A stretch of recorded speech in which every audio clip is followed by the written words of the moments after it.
Hi everyone, Tina again, Phenomenal Beauty. Thanks for joining me if you're coming over from part one, or if not, hello.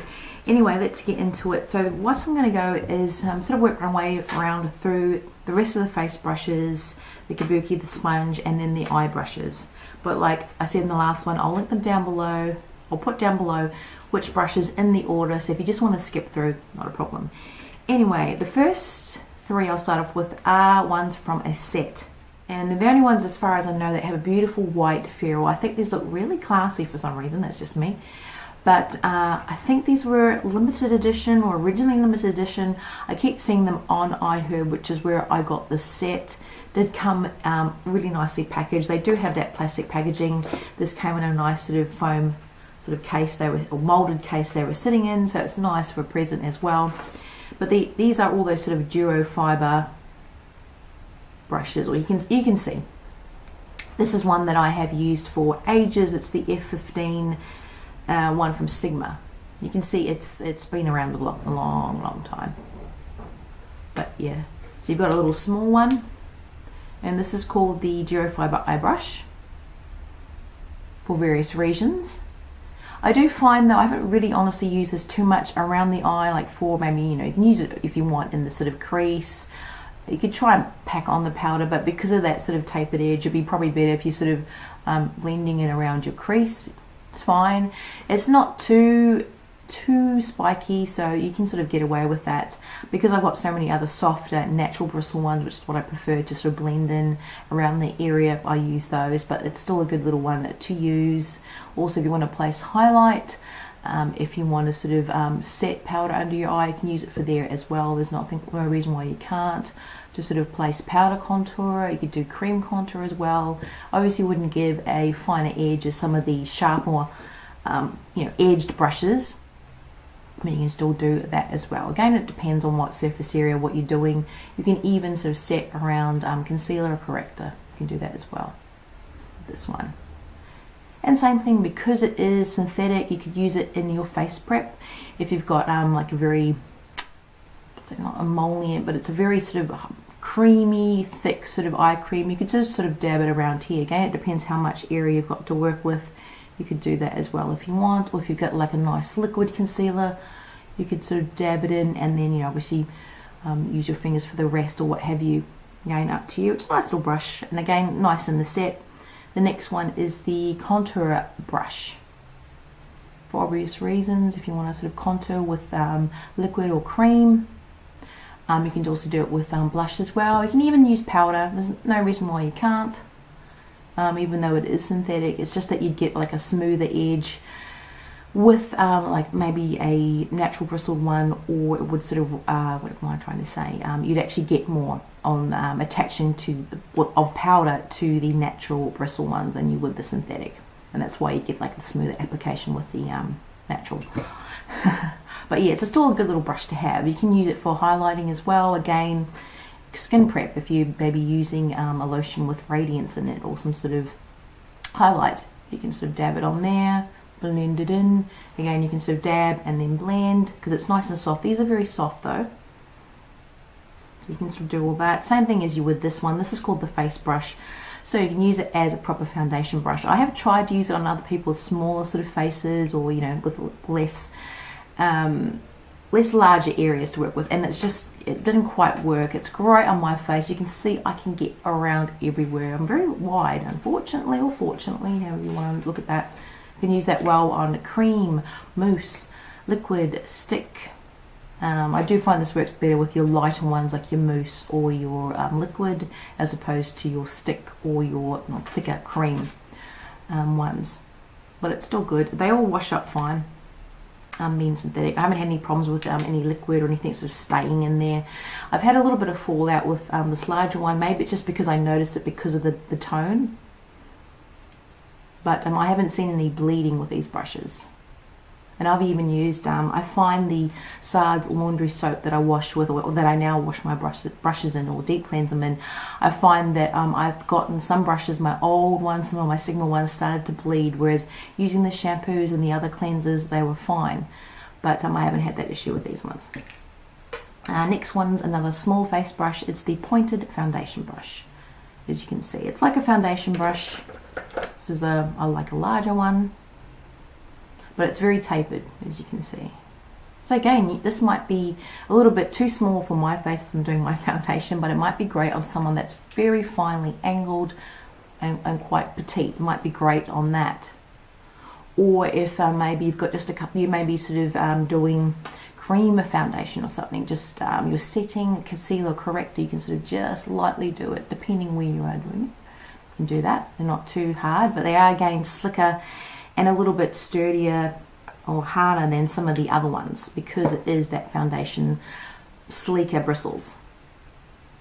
It's also good too if you have like a large lid and you want to sort of pack on pigments or pack on, you're working with gel or cream eyeshadows. Generally you go for synthetic bristles over natural because you can sort of pack on that sort of colour.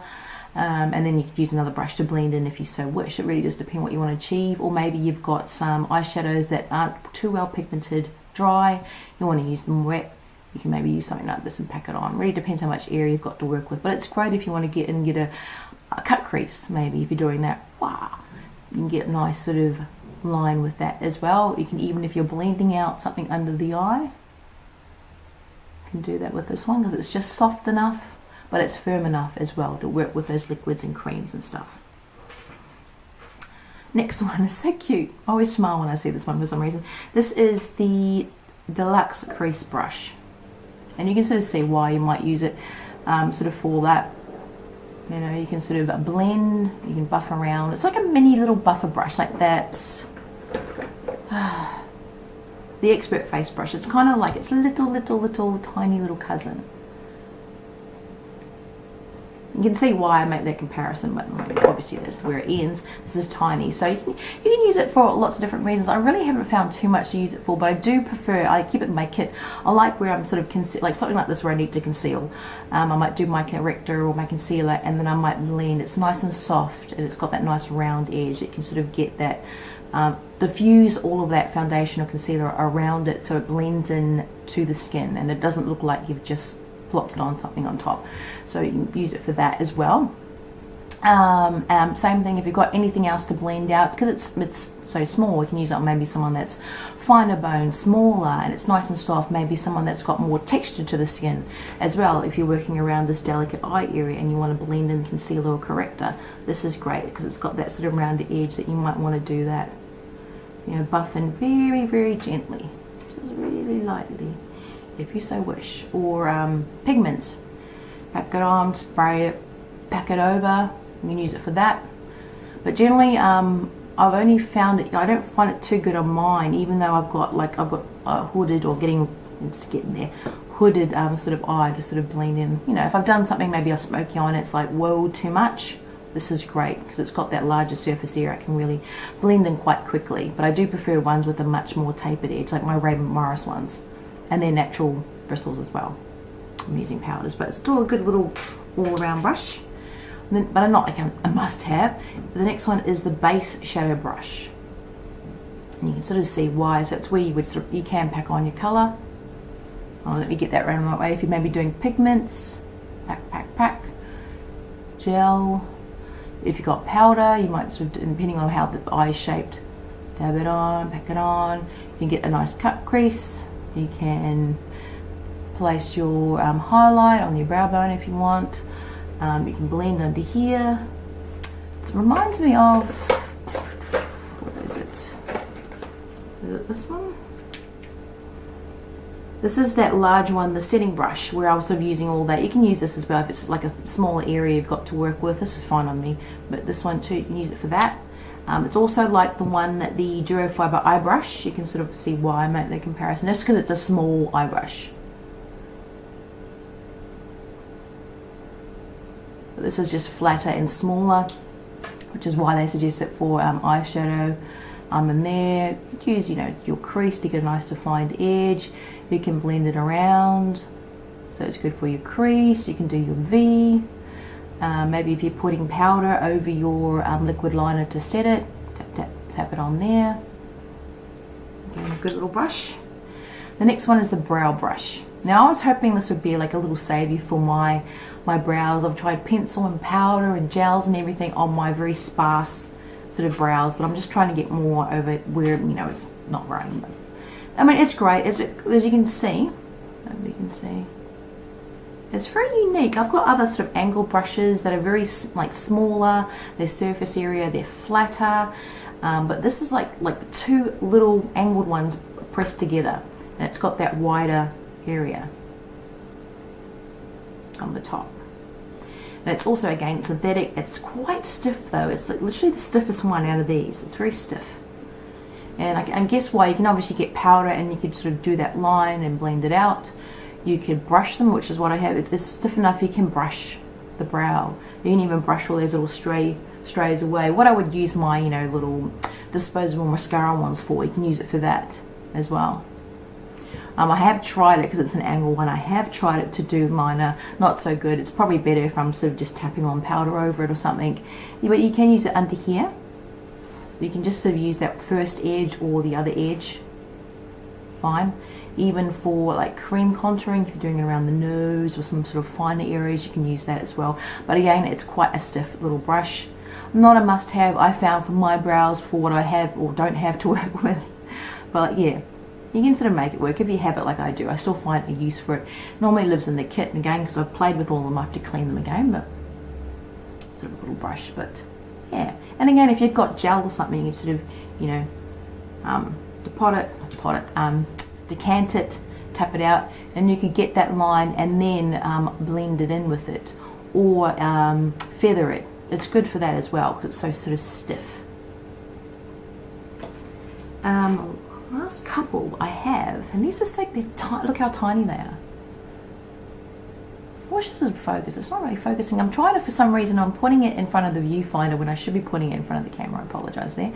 This is the accent brush, and this is the detailer brush.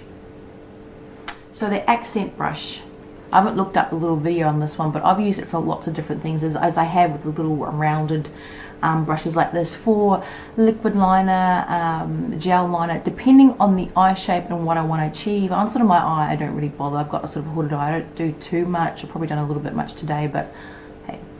But yeah, it's great for a little powder or blending under here, because it's slightly stiff, but it's not too harsh under the eye area. Again, depending on how much texture or skin you may be working with, this might be a little bit harder for some people. For me, it's okay. So under there, you can even use them for mascara as well. These sorts of brushes, don't think you can't. You know, get a little bit out, and you know, you can sort of control where you want to put it, you know, as well. Maybe blending out a line, I'm putting on maybe a bit of corrector or something, and then I'm correcting what I've done, concealer, and I'm correcting what I've done on maybe an exaggerated sort of wing or something that I've done. That one's good for that. Even, what was the other one I was doing for? Same thing I would do on maybe tiny little blemishes that I'm trying to sort of get it on and blend. You can use it for that. Maybe putting a little bit of gel around here or highlight. It's great for that as well. Same as what I would use this for. This is the, what was it? The detailer brush. I have tried to use this for sort of liquid liner and all that, but because I've got so many other brushes that are great for it, I don't really tend to use it for this. If you only got a few, you could use it. Again, you could use it like you do the eyeshadow brush, pack on your color.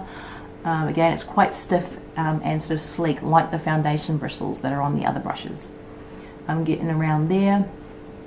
Yeah, it really depends. Concealing or correcting, not powder, sort of creaming and contouring, because they're so slick and stiff, I generally would use these for liquids and creams and concealers and stuff like that that are, you know, wet form. And last couple before I get to the, for some reason I went off, I was going to do the sponge and the Kabuki brush, but I sort of went a little bit crooked in my thing, so we'll keep going with the eye brushes. Here's two little ones which are very similar. This is the fine liner brush. So, and then the next one, these, I've actually got two of these. These are the fine liner brush. I'm not sure if I got one of these in a kit and one separately. I might have. but one's got like a straight edge and one's got that pointed edge, which is why I'm showing them together. They pretty much are the same sort of brush, but this one has a straight cut and this one has that point. We do it like that. And these, I got a whole lot of different ones that I wanted to use for like my gel liquid liner, to get the wing, to get around the eye, you know, to do under the eye, and that's generally what I use these brushes for, and they're fine. But I just found that this one, which is the one with the pointed edge, is sort of splayed out a little bit when I've washed it, as what tends to happen. Someone did warn me this does happen with sort of these fine little brushes, the bristles sort of splay out. I've tried to be really delicate when cleaning them, but I just sort of found, because they're getting a lot of wear, you know, it's only, I think about $5 or $6 maybe from iHerb. And again, great for cream under the eye. Again, they're a little slightly spiky, but they're actually quite soft. They're quite nice little bristles for getting around there. Same thing if you've got maybe a little sort of blemish that you want to do and stuff like that, you could, you know, do that and then sort of blend or buff it in, highlighting and stuff like that. You can use it for. They're not great ones I've found personally for working with liquids and creams around the eye. Similar one I have is my Furless one I got in a set. It's sort of like that flat cross one, but that, like this, as you can see, is really splayed out and just, yeah. But like these, when they come to the end of their life, I have a whole lot of older brushes that I either like clean, sanitize, and then give away. Like I've given some away for little families and friends that maybe don't have many brushes, but also some that have children and they use them to play with, which is, you know, fine. I've got some for my son. I also have some away for the what am I trying to say, the face charts. So that's where a lot of these things can go, so they're not a total waste. You can also use these for if you're doing maybe liner around the lips. You can use that as well, like if, I mean, like a liquid line around there, or you've got maybe you've gone a bit harsh on your pencil liner around the edge and you want to sort of blend it in, you could use something like this. There's no reason why you can't. If someone's got paper thin lips and you want to do like maybe an ombre and you're sort of mixing the colors, you can use something like this as well. So you don't have to use a specific lip brush. Because these two, I forgot to say, I've used these as lip brushes as well. People that have very fine lips, mine are fullish, so yeah, I wouldn't use something like that. Last one I think for eye brushes, can you believe it, is this tiny little one. It's a silicone liner brush. Does that show up? It's literally just, it looks like one of those, you know, little pointed liner brushes, but it's just like one piece and it's silicone, so there's no bristles. And I find it great though to get a nice sort of line. Like if I've got more of a, I prefer this honestly on liquid liners. Like generally I have my favorite liquid liners. I take out the, I don't use the applicator on there when I'm working on someone, but this is great to sort of dip it in the liquid and get a beautiful line, particularly a real fine one around here, and also for tight lining under here. It's great to get in, but of course, you know, you need to keep going back to your sort of product. But I find with these ones, and generally with any eyeliner brushes, if I roll the product around it and get it a nice good application, but a smooth application around, not like lumps of gel or anything like that, smooth application, and then I roll it as I apply it, that sort of works. Otherwise, if you try to go like this, it's not going to work because it's not a pen. It doesn't have continuous flow of product. And it doesn't have the bristles where it's dispensed in there, and it, you know, will come down as you press. Once that's gone on there, it's gone. So you just sort of roll it around. So you really, I've seen some people complain about this, but try different ways of using it to apply it. Roll it around, get it nice and even on there, and then roll as you apply it. And you'll find a way to make it work. I've made it work. It took me a while to get this little sucker to work, but I did. But yeah, it's good for that, and it's good for sort of getting around. You know, when you're trying to do that exaggerated line around here, you know, when you're doing the whole, I suppose it the cat's eye, the whole full eye. But you got to obviously clean it properly. It cleans quite well. You obviously get all of it clean around there, and it's lasted quite well as well. One good thing about it, it doesn't splay out. You're not going to have bristles falling out or anything like that with this brush. but I don't know the life of it being just a piece of silicone. But I mean, any time I see it starting to fall apart or break down, I will obviously remove it from my kit. It's only been in a little time in my kit because I had to practice and practice and practice to get it right. And then what I do is I clean it, and I also soak it right in the alcohol because I don't want anything getting down in there, because it's not like your bristles where I can sort of, you know, this is how you check your bristles, by the way. When you clean them, you sort of get down and have a good look in there, and then you can just spot cleanse it again once you've sort of double checked it. But yeah, don't just think, oh, it looks clean. You got to make sure there is nothing in there before you pop it on someone else's faces. I've seen some people try and clean brushes in water with, like, you know, 3 or 4 other brushes, and then just sort of half-heartedly sort of rinse it and put it down. Really? Anyway, for yourself that's fine, but when you're sharing brushes, maybe not. I think that is it. Last one is this one. It's that little Kabuki, and this is the one for the kit that I keep in the kit, and I've got one that I have in my bag. And generally when I have it in the bag, I've just got it sitting like that. When I have it in the kit, which is this one, as you can see, it's in a good shape, I have it flat. So I love this one. It's a great little one to travel with. It's just got that magnetic, you know, bit there, but it's great if you want to contour, if you want to buff, put it together. You want to get around, you can do face powder. I've done so many different things with it because it's got that edge there. You can even use it for foundation. I have tried, I do honestly prefer, even though it's synthetic, I do prefer it with mineral powder and stuff, and setting powder and stuff like that. Whereas trying with liquid, you know, it honestly doesn't separate when you're using it. Just because I've got so many different ones, I don't prefer it like that, but you could use it for mousse to get a good, you know, good buff around.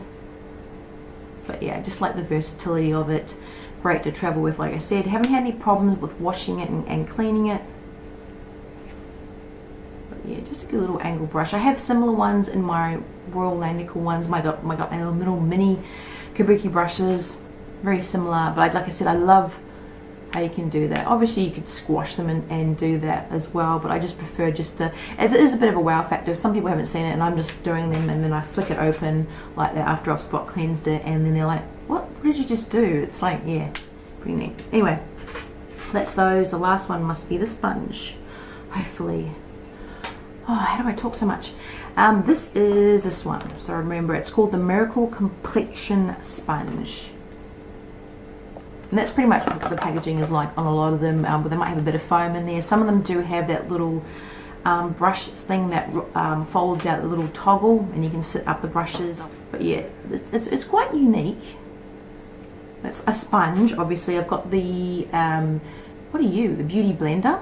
I've tried the Meron one, which is very similar to the Skin 79 chiffon one, which is very similar to the Beauty Pod one, which is very similar to the Manicure one. I've tried a lot of them, and honestly they all feel pretty much the same in sort of quality.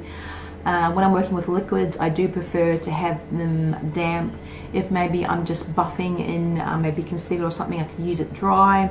But I do find it's sort of better to work with when it is slightly damp. So you could obviously use it with water, you could have your Fix Plus or your spray, your settings, whatever you're using on there.